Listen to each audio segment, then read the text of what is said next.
നമുക്കൊന്ന് തൃശ്ശൂരിലേക്ക് പോകാം. അവിടെ നിന്ന് സൂരജ് സജ്ജി ചേരുന്നുണ്ട്. സുരേഷ് ഗോപിയുടെ ലീഡ് നില സംബന്ധിച്ച് മെജോറിറ്റി സംബന്ധിച്ച് വിവരമുണ്ട്. 74,686 വോട്ടിനാണ് സുരേഷ് ഗോപി കേരളത്തിൽ അക്കൗണ്ട് തുറന്നിരിക്കുന്നത് BJPക്ക് വേണ്ടി ലോക്സഭാ തെരഞ്ഞെടുപ്പിൽ. സൂരജ്, അങ്ങനെ കേരളത്തിൽ BJP അക്കൗണ്ട് തുറക്കുന്നു ഈ ലോക്സഭാ തെരഞ്ഞെടുപ്പിൽ. എക്സിറ്റ് പോളുകൾ പ്രവചിച്ചതാണ് ആ വിജയം സംബന്ധിച്ച്. ഇതിനോടകം തന്നെ അത് രാഷ്ട്രീയ ആരോപണ പ്രത്യാരോപണങ്ങൾക്ക് ഇടയാക്കുകയും ചെയ്തിട്ടുണ്ട്. എങ്ങനെ വിലയിരുത്താം സൂരജ് ഈ വിജയത്തെ?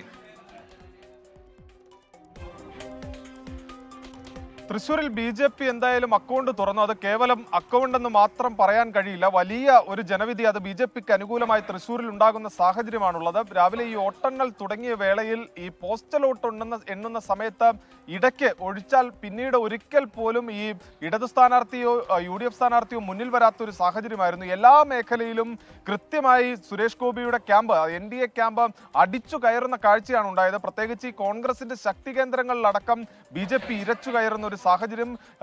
സുരേഷ് ഗോപിക്ക് അനുകൂലമായി വലിയ രീതിയിലുള്ള ഒരു ജനവിധി അത് തൃശ്ശൂരിൽ പ്രകടമായിരുന്നു. അത് ഏത് റൗണ്ട് എടുത്താലും അത്തരത്തിൽ തന്നെയായിരുന്നു. ആദ്യ റൗണ്ടിൽ തന്നെ ചെറിയ രീതിയിൽ ലീഡ് ഉയർത്തിയ സുരേഷ് ഗോപി പിന്നീട് 10,000-ലേക്ക് എത്തുകയായിരുന്നു രണ്ടാമത്തെ റൗണ്ടോടുകൂടി. അങ്ങനെ ഓരോ റൗണ്ട് എത്തും തോറും ഈ ഭൂരിപക്ഷം ഉയർത്തിക്കൊണ്ട് വലിയ രീതിയിൽ, അതായത് ഇപ്പോൾ ഈ കോൺഗ്രസ് സ്ഥാനാർത്ഥികളെ എല്ലാം, അതായത് നിലവിലെ സിറ്റിംഗ് MPമാർ, ജനകീയ MPമാരെ എല്ലാം മറിച്ച് കടത്തിവെട്ടുന്ന തരത്തിലുള്ള ഒരു ഭൂരിപക്ഷത്തിലേക്ക് സുരേഷ് ഗോപി എത്തിയിരിക്കുന്നു എന്നുള്ളതാണ്. 74,686 ഒടുവിൽ ലഭ്യമാകുന്ന കണക്ക്. പക്ഷേ ഇത് ഔദ്യോഗികമല്ല എന്ന് പറയുന്നു. ഈ കണക്ക് ഇനിയും ഉയർന്നേക്കും എന്നുള്ളതാണ് തെരഞ്ഞെടുപ്പ് കമ്മീഷൻ തന്നെ ഔദ്യോഗികമായി വിശദീകരിക്കുന്നത്. എന്തായാലും തൃശ്ശൂരിനെ സംബന്ധിച്ച് പറയുകയാണെങ്കിൽ സുരേഷ് ഗോപിയുടെ പ്രവർത്തനങ്ങൾ, അതായത് ഈ തെരഞ്ഞെടുപ്പിന് മുൻപേ ആദ്യം കളമൊരുക്കിയത് സുരേഷ് ഗോപി ആയിരുന്നു. അന്ന് നമ്മൾ തന്നെ ആ വാർത്ത റിപ്പോർട്ട് ചെയ്തിരുന്നു. ഒരു പക്ഷേ രാജ്യത്ത് തന്നെ ലോക്സഭാ തെരഞ്ഞെടുപ്പിന്റെ ആദ്യ പ്രചാരണം തുടങ്ങുന്നത് അത് തൃശ്ശൂരിൽ നിന്നായിരുന്നു. അത് BJP സ്ഥാനാർത്ഥിയായിരുന്നു.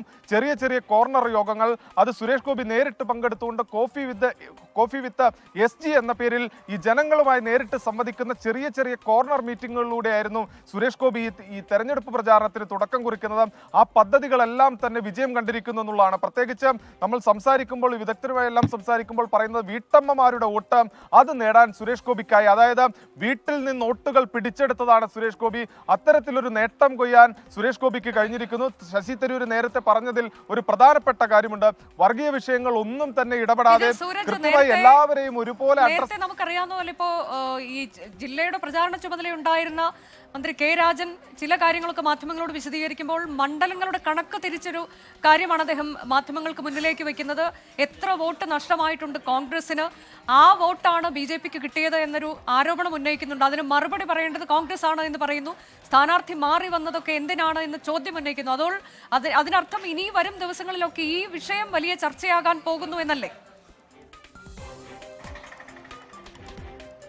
തീർച്ചയായും അനുജ, ഒരു അനുഭവം നമ്മൾ ഇപ്പോൾ പുറത്തുവിടുകയാണ്. ഇത് തെരഞ്ഞെടുപ്പ് കാലമായതുകൊണ്ട് മാത്രം നമ്മൾ പുറത്തുവിടാതിരുന്നത്. അതായത് ഈ കലാശക്കൊട്ട് നടക്കുന്ന ദിവസം രാവിലെ 8 മണിക്ക് K. മുരളീധരന്റെ ഒരു റോഡ് ഷോ തൃശ്ശൂർ നഗരത്തിൽ നിശ്ചയിച്ചിരുന്നു. പക്ഷേ ഈ റോഡ് ഷോയിൽ പങ്കെടുക്കാൻ ആളുകൾ ഇല്ലാത്തതിന്റെ പേരിൽ, അതായത് 8 മണി തുടങ്ങി 10 മണി വരെ K. മുരളീധരനെ പോലൊരു നേതാവ്, ഈ പ്രധാനപ്പെട്ട സ്ഥാനാർത്ഥി ഈ തെരഞ്ഞെടുപ്പ് കമ്മിറ്റി ഓഫീസിൽ അന്ന് കുത്തിയിരുന്നു. അതായത് 8 മണി തുടങ്ങി 10 മണി വരെ കാത്തിരുന്നിട്ടും ആകെ വന്നത് 3 ബൈക്കുകൾ മാത്രമായിരുന്നു പ്രവർത്തകരെത്തിയത്. പിന്നീട് ഈ തെരഞ്ഞെടുപ്പ് കലാശക്കൊട്ടിന്റെ അന്ന് രാവിലെ തന്നെ നടക്കേണ്ട ആ റോഡ് ഷോ അന്ന് റദ്ദാക്കേണ്ടി വന്നു. അതായത് തൃശ്ശൂർ നഗരത്തിൽ K. മുരളീധരന് ബൈക്ക് കൊണ്ട് റോഡ് ഷോ നടത്താൻ പോലും പ്രവർത്തകരെ കിട്ടാത്തൊരു സാഹചര്യം.